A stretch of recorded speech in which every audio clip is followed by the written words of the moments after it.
প্রেমের দোকানদার পূজা। সত্যি কি পূজা প্রেমের দোকানদার হতে পারবে? হ্যাঁ, আপনারা ঠিকই শুনছেন।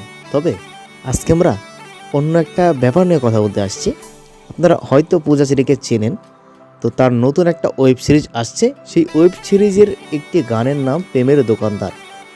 হ্যালো গাইস, আশা করছি ভালো আছেন। চলে আসলাম নতুন আরেকটি ভিডিওতে। সবাই ভিডিওটিকে লাইক দিয়ে চলুন শুরু করা যাক। ওয়েব সিরিজ ব্ল্যাক মানিতে ভিন্ন রূপে আসছেন জনপ্রিয় চিত্রনায়িকা পূজা চেরি।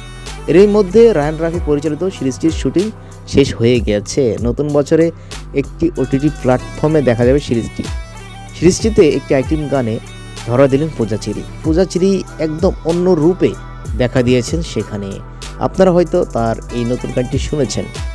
ওয়েব সিরিজের আইটেম গান প্রেমের দোকানদার মুক্তি পেয়েছে 21শে ডিসেম্বর। আমি হেইলা দুইলা নাচবো যখন খাবে তুমি ঝাটকা কথায় প্রায় 4 মিনিটের গানটিতে আবেদনময়ী রূপে হাজির হয়েছে চিত্রনায়িকা পূজা চেরি। পূজা চেরির অভিনীত এই গানটিতে দর্শকরা বেশ ভালোবাসা দিচ্ছেন। অনেকেই এই গানটি পছন্দ করছেন। প্রেমের দোকানদার আইটেম গানে পারফরমেন্স প্রসঙ্গে পূজা চেরি মুখ খুলেছেন। তিনি বলেছেন, আমার কাছে তো খুব ভালো রেসপন্স আসছে।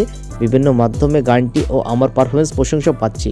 গানটিতে নেচে আমারও ভালো লেগেছে, কারণ সবসময় এত সুন্দর গান পাওয়া যায় না। কোন আপু কি সুন্দর গেয়েছেন।